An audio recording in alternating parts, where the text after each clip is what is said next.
this is Alex's tank. He's got an Instagram page. Go and check out his Instagram page. What's it called on there? Star Discus 2021. So go and check that out. He's got some incredible fish here.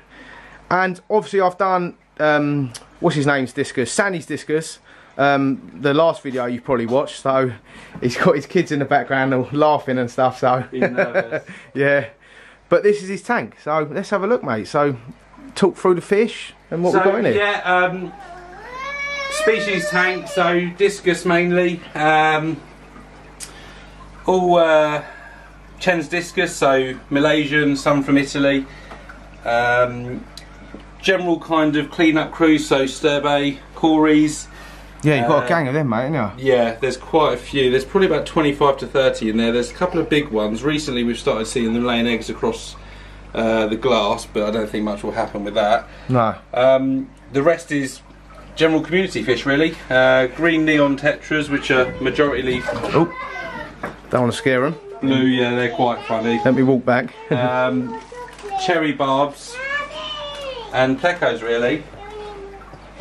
Yeah, you've got a few plecos in there as well. So this is a Galaxy plec here, isn't it? That's a Galaxy plec. I've had him for about 6 years now. Yeah. Probably the biggest one I've got. Yeah, it's pretty huge, sizable. Isn't it? It is, yeah. Blue Phantom, Magnum pleco, Yeah, Golden Nugget, King Tiger, which are both of them are up on there now. Okay. Up on the filter, heater, sorry. Oh yeah, I can see the golden nugget. Yeah, and there's a king tiger. Is that a king tiger or zebra? It's king tiger. King Tiger. Yeah, very similar, aren't they? They are. It's quite a small one. Hmm. Not like the Discus though. They're absolutely massive. Some of these fish you got in here. Yeah, the biggest I think are probably 7.5. Hmm. Smallest probably 4. Yeah, lovely, mate. Absolutely lovely, Alex. All range, you know, all different strains. Yeah, well, it's quite nice having a mixture of different colours in the tank, isn't it? Like Sandy's, he had a mixture of different. Well, yeah, that's one of the things that I noticed is obviously having the different colours and strains. Some people have 1 or 2 same strain, you know. But I did try to stick to 1 strain each. Yeah, and then fish come up for sale, don't they? Well, and then yeah, you see 1 or 2. So I've got a couple of same strains just because they're so different. Although they're the same strain, they're so different. Yeah, like these guys here. He's got different markings, isn't he? This one here. Yeah, so that's a red panda, the one there. Yeah. And this is a yellow panda. Right, okay. This is probably the biggest fish I've got in the tank. Yeah. I'm trying to be a bit. I don't want to be a bit skittish with them, well, you know. once they do it once, they're fine. Yeah. And then this is a smaller yellow panda, so that's what it's like before it. Fully colours up. No, well, before it gets bigger and the markings stretch out. Right. Okay. So, and then obviously yellows, reds, jaguars, royal eruptions. That's a yellow jaguar in the back there. There's so many different types, Compared isn't to there? the red jaguar there. So with the Discus, are they sort of have the humans sort of bred them? You know, or is there loads of different types in the world? They're basically captivity bred, in mixed to strain to different colours, different sizes. Yeah. To do that, I've got 1 leopard in here that's a mix between a ring leopard and a normal leopard. Okay. Which is this one here with the stress bar down the face. Yeah. And that's a mix, so that's got ring leopard's marks, which are ring, and then a normal leopard, which is more spots. Right. Okay. So I'm learning something about Discus then, Alex. I don't know. I did keep Discus a long while ago, probably about 3 years ago now. And I just had an absolute nightmare with them with my tap water and stuff like that, and I wasn't doing the RO and stuff, you know. Yeah. Well, this is the thing. A lot of people think, I think originally Discus were very hard to keep. Yeah. The thing I've learned is they're just as easy to keep as any sort of aquarium fish, as long as you keep up with maintenance, water changes. I've been keeping these fish for over a year now, and I have to be honest with you, I've never tested the water, I've never treated the water. It's straight out the tap. And you've never had a problem, have you? No, never. No. No, it's incredible really, isn't it? Because like you say, a lot of people have a lot of problems with Discus, don't they? You know, with like the TDS and pH and all that sort of stuff. I have tested my water just to notice that I have had high, you know, pH. We are in a hard water area. Yeah. But on a serious note, I've just not had any problems whatsoever. And someone told me right at the beginning of fish keeping that if everything's fine, then keep doing what you're doing. Yeah, to be honest with you. Yeah, and you know what? It's working for you. So I think there are a lot of people that do rightly need to regularly test and treat water, but yeah, I've never needed to be honest with you. No, it's good, mate. Absolutely fantastic tanks, beautiful. And it's what size tank is it? 5 foot, is it? So yeah, it's a 5 foot. It's a 310 litre. I did have the option to go for a sump. Yeah. But I didn't want to, purely because I wanted the space in the cupboards underneath, to be honest with you. Of course, yeah. I run just an external filter. Yeah. So I do want to upgrade this. So that's just a Eheim Echo Pro 300. Oh yeah, it was doing the job, isn't it? Well, it goes up to 300 litres. At 310 it seems to work. I will get a second one, I think, sooner or later. Yeah. Into the second tank, into the second cupboard. But I think at the moment it looks pretty clean. Yeah. It manages the load. Yeah, it seems to be doing the job absolutely fine, mate, doesn't it? So it's doing well, and I think it's a lot more easier to maintain than a sump, to be honest with you. Yeah, I know what you're saying. Sumps can be hard, sumps can be easy, and filters can be hard, and filters can be easy, you know? It's all to do with your setup and your maintenance schedule, doesn't it? So maintenance, I do 2 water changes a week. So the midweek one on a Wednesday night, I do 25 to 30% water change. Yeah. Clean up, hoover up the sand.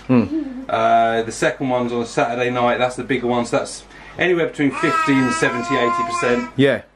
Same, clean up, wipe down the sides, and straight from the tap into the tank. Temperature drops a couple of degrees. Fish never have a problem. So you feed them after a water change, so they get used to it. Yeah. They actually like it. They're fed straight after a water change. Right. So yeah. And is that cold water you put straight back in? Is it? Yeah. I do the same. I've got a mixer tap, so I do try and get a warmer water in there, but I've had a problem before where when you put warmer water in, it has air bubbles. Right. Yeah. And some discus are quite prone to having air bubbles stuck in the gills. Okay, yeah. And they've got a bit funny about it. So, yeah, straight cold water into it, but I drip slowly. So, a water change does take me a long time because I drip it in quite slowly to get the temperature back up. But apart from that, you know, as you can see, the plants grow really well. Yeah, doing absolutely fine. Because with Sandy's tank, he said his water change takes up about 3 hours. So he was sort of slowly doing this as well. Yeah, I can. I've got a simple system. So hose drained into the sink straight back in. Yeah. It can take a couple of hours if I do a big change and if it's slowly drifting. Yeah, so very similar to what he does basically. But with my tanks, I just bang the cold water straight in, you know. But obviously my arowanas, they can take a bit of a battering, you know. They're not too fussy, so. The thing is with people with discus is that they're cichlids, so they're hardy fish. Yeah. A lot of people don't realise that. I do try and tell people they are quite a hard fish. Yeah, they really do take. Honestly, you're having such good luck with these fish. You're doing so well with them, you know. I think, and it puts a lot of people off, doesn't it? Hearing all the stories and stuff. It does. You know, a lot of people are scared of getting discus just because they think it's very hard. Yeah. Well, I had massive problems with mine. I had a massive problem, but at the end, I was using obviously the Fluval FX6s in a 6-foot tank when I kept mine, but I was running carbon in my filters. And I don't know if it was something to do with the carbon. So was my brother, so I reckon it could have been something to do with the carbon. I do have, so regarding the water, I've got bags in my filter that are a crystal clear bag and a C3 nitrate remover bag from Countryside Aquatics. Yeah, the same as Sandy, yeah. And I've got one of each, but apart from that, there's no other treatment. I tried carbon in the old tank and it didn't really work, and then I got the bags from Countryside and they work wonders. So I was like, yeah, his products are fantastic. With the carbon, I found it was giving the Oscars hole in the head. Yes. And like the pittings go inside the Oscars and stuff like that. So I've done away with all carbon in my tanks whatsoever. And I just basically use filter wool now. Yeah. Which fine tunes your water. Yeah, just stick the filter out with loads of extra stuff. That's it, yeah. You know, and it's doing the job absolutely fine. And you've got the Fluval E300 on this as well, and you're about 29 degrees on this. Only because it's been the summer. I am going to take it up to about 30.5 now coming into winter. Just keep it ticking over.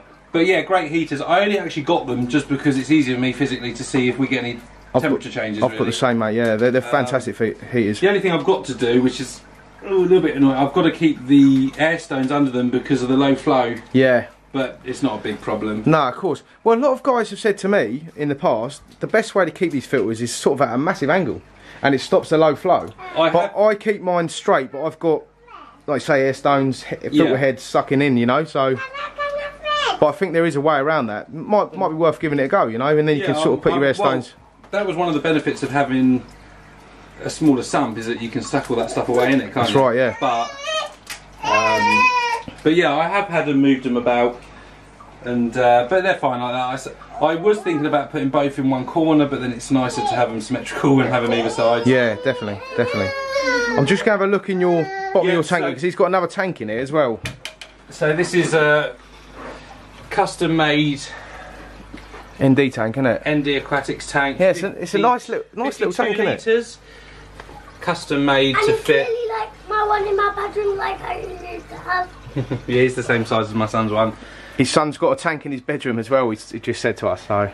The two fish in there won't be in there long, but yeah, I've got quite a big royal plec in there, and I had a couple of tetras, but to keep the cycle going, but very low maintenance. Yeah. I'll do a small water change and clean probably every other week on that one, just purely because the media load and the usage isn't as big as the big tank. The bio load's not a lot in there, is there? So... But yeah, it's good. Obviously, you need it with the bigger fish in case anything happens. Yeah, it's a great thing to have another tank set up, 100%. Because yeah, like I say, if one of them gets a disease or one of them gets injured by another fish, you can just plonk them straight in there. Yeah. And you haven't got to worry about losing it, have you? No. Obviously, lighting system, which is obviously just a small LED on that. Yeah. Yeah, it's doing the job, isn't it? Lights all the fish up. They can see what they're doing all day. And fits really well in the space. Because to be honest with you, the size of the filter that I had in that cupboard was in there. It just looked so out of place because it was so small. Yeah. And I did want to. When I got these, the guy said to me, "Man, the only things they don't do is they don't fit the FX4 or the FX6s. They don't fit in these cupboards." Yeah, they're quite big, chunky filters, them. So I thought, what have a good use for that size space, and that was it. Yeah. Well, like you say, that Eheim filter was doing really well on the other side, and like you're going to put one here eventually as well, aren't you? So you know it fits. That's all my electrics. Yeah. Everything's you got up onto the side. Yeah, it's nice and neat, isn't it? Yeah, it's all good, mate, isn't it? And everything's surged, so if anything happens, surge extension leads, cut them out. Yeah, really good sized cupboards actually. Yeah.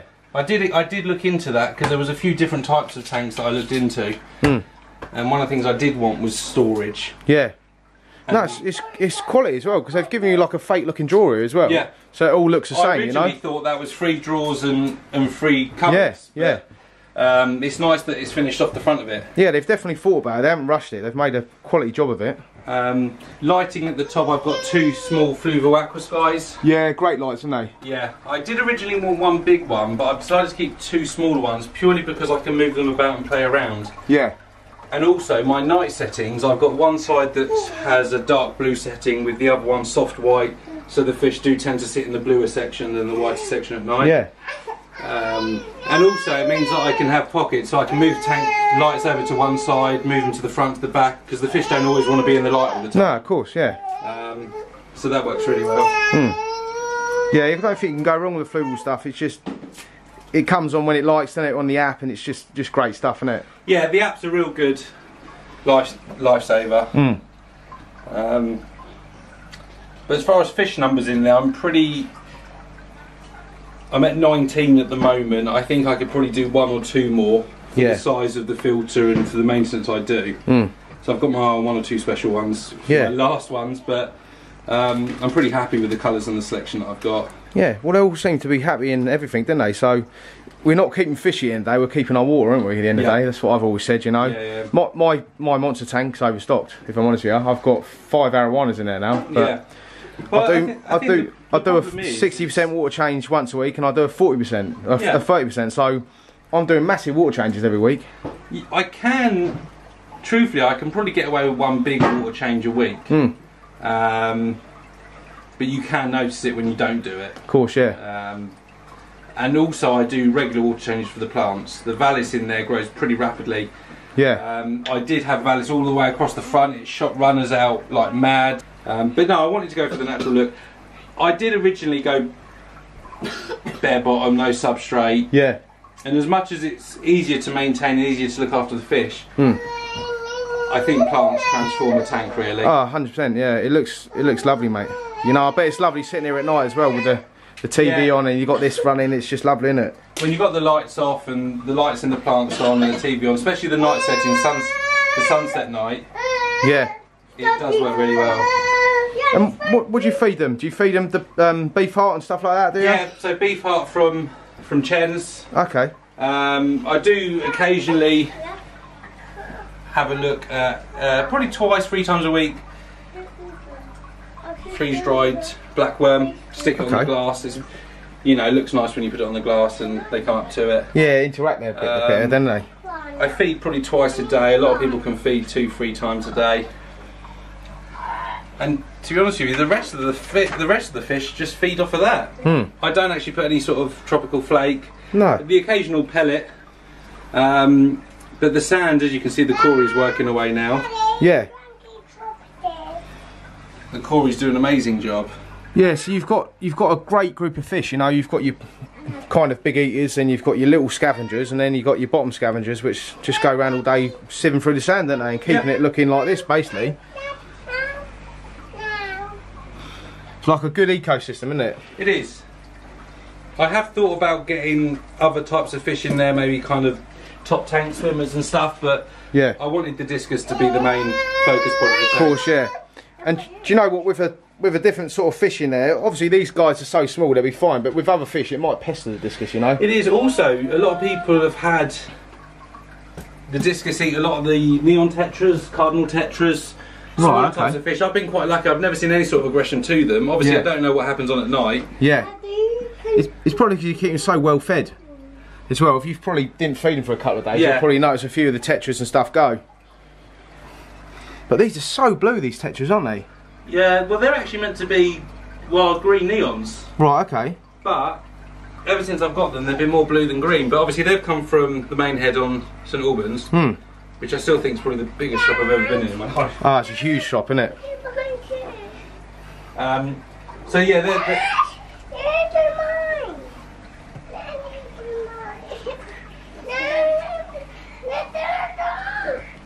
Alex is trying to talk to me at the moment with holding 3 kids, so he's doing really well. School time. And you've got some lovely plants growing all up here as well, Alex, isn't he? Yeah, these are house plants. They're all nice plants. These are all real plants. Yeah, nice, real good. Epic. I think the kids like them as well. What do you want to do? Let's do a side view of the tank. This isn't it one right? No, Alex, absolutely stunning, mate. Beautiful tank. But you should be proud of it, mate. It looks really nice. Well, I've always wanted Discus. Going through many types of different community setups and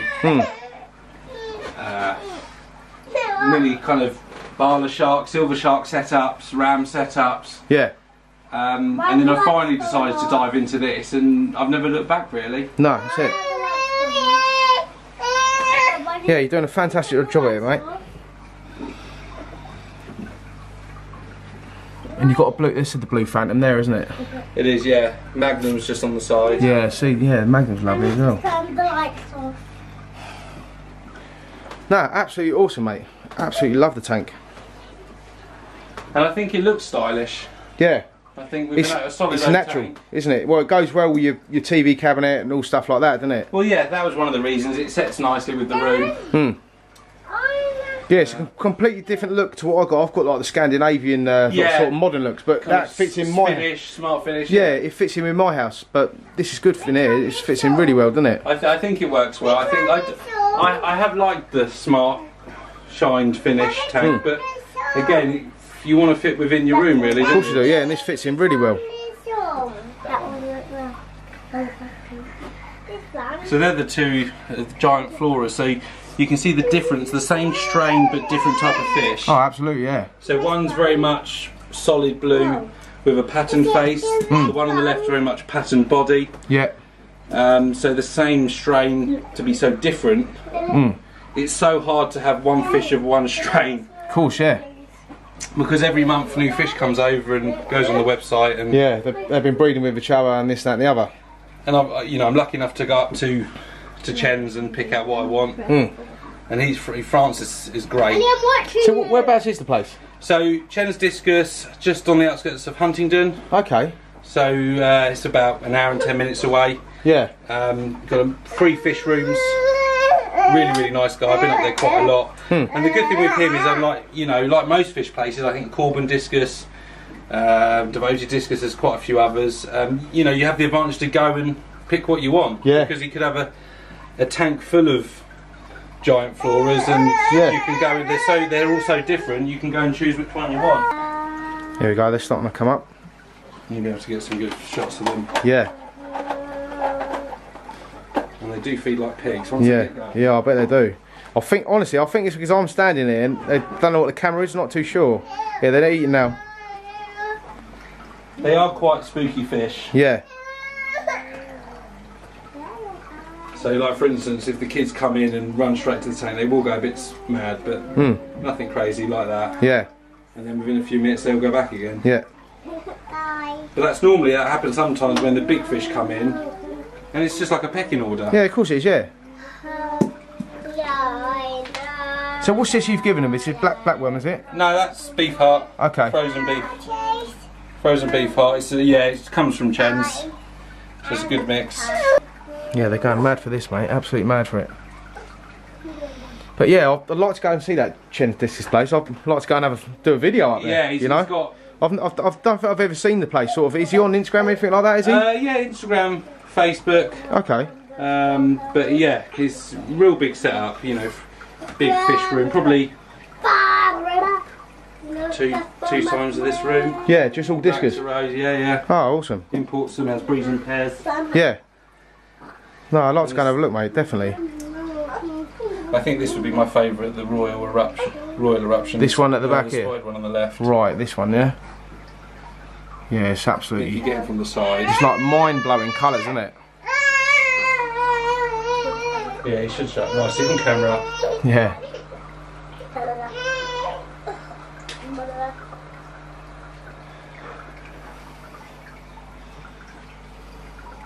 All having a good feed, mate. Some fish feed more in. I've noticed some fish feed more in the morning, some in night. The blues haven't come near it. They tend to feed better in the morning, which is really random. It's amazing how much you learn. Yeah. When you're sitting here watching them. Well, they've all got different personalities, haven't they? No, you can see all the cories are coming out now. Yeah, doing all the little bits of cleaning up, yeah. That's the big female, the big dark one. See the size of her compared to the others? She's the one that's been laying eggs. Right, okay, yeah, I can see her. Yeah, she is big, isn't she? I used to keep these cories. What are they called? Survey. Survey, that's it. Survey or stirby? Something like that, yeah. I used to keep these years ago. I've got pandas and all sorts of bits at the moment. Well, I'd like to get a few of these again. I have had different types, but the stirbays have been the only ones that have really tolerated the high temps in the winter. If I have to take up to 30, 31, yeah, they'll do well. I've had pandas that have not done overly well. Yeah, with high temperature. I've heard this before as well with cories. You've got to be a bit careful, haven't you? It can, well, speed up their life, can't it? Yeah. Short lifespan. So the blue really comes out of the Royal. It's funny how they can really change. It's like sometimes when you have like a tint on a car or something, it changes in different lights. The sun and the angle. That's right. No, all of them are beautiful, mate. All of them beautiful. Absolutely beautiful. No, that's awesome fishing. That was a random purchase. I brought that when I went and picked up the tank. Yeah. I think it was tactic. They were like, I was right at the bottom of the yard in a container, and he was there for about an hour trying to get it, and so I had to wander about and saw him and thought, well, it is Christmas. I went on Boxing Day actually. Oh yeah. And we always want to spend money over Christmas time, don't we? No, it's wicked, mate. So yeah. No, thank you very much. No, absolute pleasure. Yeah, really appreciate it. So I'll probably be posting this video. It'll be next week sometime because Sandy's video is coming out tomorrow. Yeah, I'm looking forward to watching that. Yeah, you have to watch it. I followed him on Instagram for a long time now. Yeah. Even before I decided to make my own channel up, really. Yeah. And he's nice. He's a stinker, isn't it? I was thinking about that. Yeah. And then obviously I got introduced to Chen's. No, he's got some awesome bits as well. So you'll be able to see that tomorrow, mate. Yeah, it'll be good. But yeah, I'll end the video there. Thanks again, Alex. That's really right. appreciate this, buddy. Absolute pleasure. And also, remember, go and follow him on Instagram. He's you can sort of see it through my page as well, because I follow him. Star Discus 2021. There we go. Right, thanks for watching, guys. Like and subscribe to the channel, ding the notification bell, and keep it real, everyone.